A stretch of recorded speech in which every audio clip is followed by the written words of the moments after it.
Hey YouTubers, this is Trey Willis, Worldwide Transportation Services Consulting Firm. I am coming to you live from my house out here in Raleigh, North Carolina. And I just had the urge to do more videos to help you guys that are inspiring transportation owners into business and things like that. And I wanted to do videos to help you guys. I'm in this for the love, but I'm not really in it to really make a lot of money out of it. But I knew years ago that I wanted to be in the transportation industry, and you know, I made it happen. Didn't have a lot of money, as you guys seen the previous video that I did, part 1, how to start a medical transportation business off of $800. Very inspiring video, had a lot of good feedback. So the question that I have from a lot of people is, how do you pick out the right kind of van? And I want to share with you guys, you know, how to pick out the right kind of van, making sure you guys don't, you know, pick the wrong kind of van. This business, you know, I was in the limo industry for some time, and it's a little bit different from the limo industry because with medical transportation, you can kind of wiggle your way into this business with a inexpensive van. As long as it's reliable, air conditioning looks good, it's not you know, tore up looking. I use the terminology tore up, but as long as it's not body damage or anything like that. A lot of people get the misconception that, you know, when you get into this kind of business, that you're gonna need the newest and latest greatest van. And one thing about me, I'm a very transparent person. I'm a very straightforward person. I don't like to lead anybody in the wrong direction. When I started this business back in 2015, I didn't start with a brand new van. As I had mentioned prior, I started out with a used van, and the first van I had was a minivan. But I started with a wheelchair van that was like a 2003 model, and it was an old retired state van from the state of South Carolina. So really, you want to work your way from small beginnings and work your way up. There's nothing wrong with starting out, you know, with a older van. You know, I still use older vans. I don't really care, as long as they look good and they don't look, you know, embarrassing and things like that. Nobody really cares about it. You know, every blue moon, somebody will say, well, you got a 2005, 2006 van. You know, my philosophy is old money makes new money. So with that being said, I want to help you guys pick out the right kind of van. So, you know, we started out using high top vans, and I'm gonna take you guys down here and show you. I got all my vans at my house today because I'm actually cleaning them, and then I'm gonna take them all back to my office. But we started out with high top vans, turtle top vans, and we run our vans very hard. I'm not going to lie to you, because we have a lot of clients and we do a lot of good work. We have great reviews, and you know, it works for us, you know. So this is one of our vans. Let me cross the street. This is one of our vans right here. This is a 2008 Ford E350. Excuse me, 2007 E350. And this is a rear loader van. We use these vans right here basically for you know, our larger clientele, for our bariatric clients, and we utilize it for, you know, people that's in reclining wheelchairs. That's what we use it for. And it actually we use it now pretty much as needed. We don't have it on the road every day because we're starting to get more cost effective and trying to use things that are more cheaper on gas and more economical. So with that being said, what we do, we use a lot of minivans now, and we have in our fleet, we have a 2005 Dodge Caravan, and we utilize this van for mostly our small to medium sized clients, because we do specialize in larger people.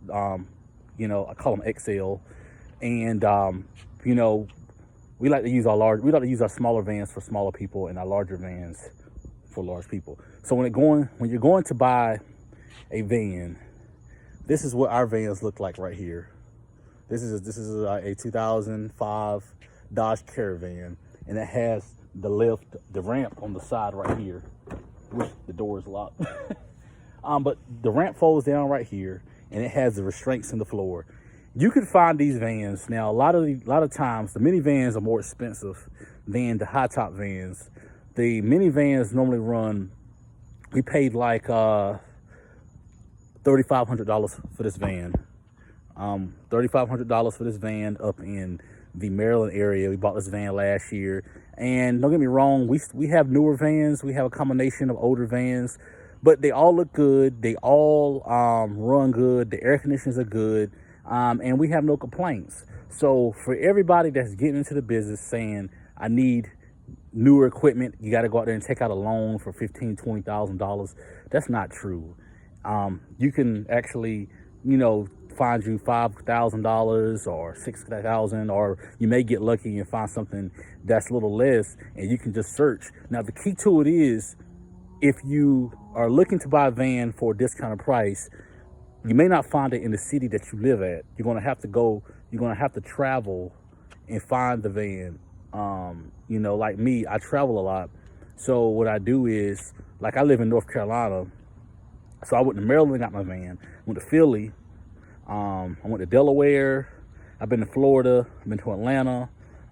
So there's like 5 or 6 different states that I've traveled in to find vans, and I got them for a discounted rate. Now, if you don't mind traveling, that's fine. But a lot of times, depending on where you live at, you may not get as fortunate to find a van for that price. They're going to like in Raleigh, where I live at, these vans here, or like the high top van, they're going for $10,000, $15,000. Where that van right there, the high top turtle top, I spent about $3,500 for that van down there, the hot top. So this is the thing I'm telling you about when it comes down to finding you a van. Make sure when you're finding you a wheelchair van, you got to make sure you have one with the ramp that folds out, or the one with the lift. You can't have the one where you put the wheelchair on the back and lift it in the back, and because the client has to be in the chair at the whole time. It's a process of where you roll the client inside the van, you lock them in, and then when you get to the destination, you get them out, and you rolling them into their doctor's appointment or dialysis or wherever they're going. This van right here, this is one of the rare vans that we have in North Carolina. 4 is in Raleigh. This is a MV1 VPG. This van was made in New York for as a taxi cab, but the city of Cary here has about 30 of them, and we're like the only private transport company, as I know of at this moment, that has one. This van has a ramp. All my doors are locked. This van right here has a ramp that folds down, and you could just roll the client in the wheelchair and you lock them in, and that's pretty much about it. So, for is anybody telling you need 2020 vans, you got to have the latest and greatest? No, you don't. The only thing you have to do is find you good for $5,000, $6,000 or less, and you can find you a good, reliable van. Now, when it comes down to mileage on these vans, of course, anything used that you buy, you're going to have to put, a little bit of money into it eventually. For is the blue minivan that we had, my van number 6, we had to put an air conditioning compressor in there, just small little things. We've had to do, tune up, the van number 3, the white VPG I was telling you about, I just showed you. We had to put a starter, and the high top van, we had to put an air conditioning compressor. But it's all worth it because, you're going to be getting profit off of this van. The thing about it is, if you put $5,000 versus putting $15,000, you can make your profit back a whole lot faster than it is if you get yourself in debt and getting all these kind of loans and things like that. I'm not knocking anybody that's savvy and fortunate enough to buy a new van or a $15,000, $20,000 van. By any means, do your thing. But all I'm saying is, for the people that's trying to get into the business that don't quite have the credit or don't quite have the finances laying around, say $15,000, $20,000, this is the route that you could take and still be successful. But everybody's financial makeup is a little bit different. Like I said, at the time when I started, my financial background was a little bit different because we had challenges and we had to do what we had to do. But even to this day, by being a business owner, we still utilize every equipment that we can possibly utilize. And the thing about it was, a lot of the people that was telling me get 20, at the time, 2015 vans and things like that, you have to realize that in the event something happens, because anything you take on like this business is a risk. You're gonna get business as long as you work it and you put time into it. But anything that you start up is going to be a risk. So you have to keep in mind that when you're starting out, you may have runs, 2 or 3 runs a day, 4 or 5 runs a day, but you may have a day that you may not run but 2 runs. Well, in the event you have 2 runs that day, you still have payments on that van. And then another situation that happened, people last year was telling me, well, you need to go upgrade your vans. Okay, I said, well, there's no need to upgrade my vans because my vans still look good. They still running good. So I kept the same mentality, a debt-free company. Then we had all these clientele back in February of 2020. And then March 2020, bam, COVID hit. So when COVID hit, we had all these cancellations. But guess what? At the end of the day, by me saving my money, buying the vans cash, I had no payments. The only thing I had was insurance. And I could take insurance off these vans for the time being and still being able to run until we get, COVID bypasses us and things like that. So that's what I'm saying. If you got the assets and the funds to go buy a van cash, do it. But if you're new to the business and you're trying to start out, don't stress yourself about trying to get the latest and greatest because it's not necessarily, excuse my language. But another thing, I want to tell you too, is for you, a lot of you guys that's not, used to knowing about mileage and mechanics of these vans, like the Ford E350 that I have down there, this is like my 15th van. Don't be afraid of the mileage of these vans. Now, when you go find these vans, make sure you check them out real thoroughly, make sure they're good, and make sure you take a mechanic with you, make sure the transmission shift's good, the oil's not black, smut through the pipes and things like that. But just make sure that the van, the VIN numbers are good. Make sure the VIN matches the title. But don't be afraid of mileage because I bought a van that had 175,000 miles on it. Well, 175,000 miles for a E350 with a 5.4 motor, great. I've had over 10 of these vans. And they last up to 500,000-600,000 miles. Maybe at 300,000, you may have to replace the transmissions. But by then, once you start rolling, you would have done smart with your money, saved your money, got you a transmission for $2,500, $3,000. I'm just telling you my experience. Some people may think it's the wrong philosophy, maybe it's the wrong way, but I'm just telling you how it worked for me. Some people may disagree with what I'm saying, but I'm just telling you how it all worked for me. The VPG, for instance, that we have, we bought that last year. We bought it with 160,000 miles. Now it has like 190.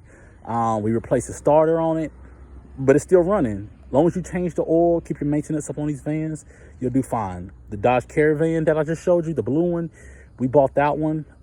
We had 114,000 on it. Now we have 155,000. As long as you keep the maintenance on these vans and you keep the tires and stuff in good condition, air condition, oil changes, radiator flush, you'll do good. So I just want to share a couple nuggets with you because I didn't want a lot of people that is trying to get in this business to feel discouraged and feels like that,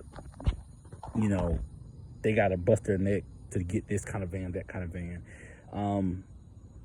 Because sometimes a lot of information can be very, discouraging and overwhelming and things like that. So that's all I'm saying. So I really want you guys to succeed.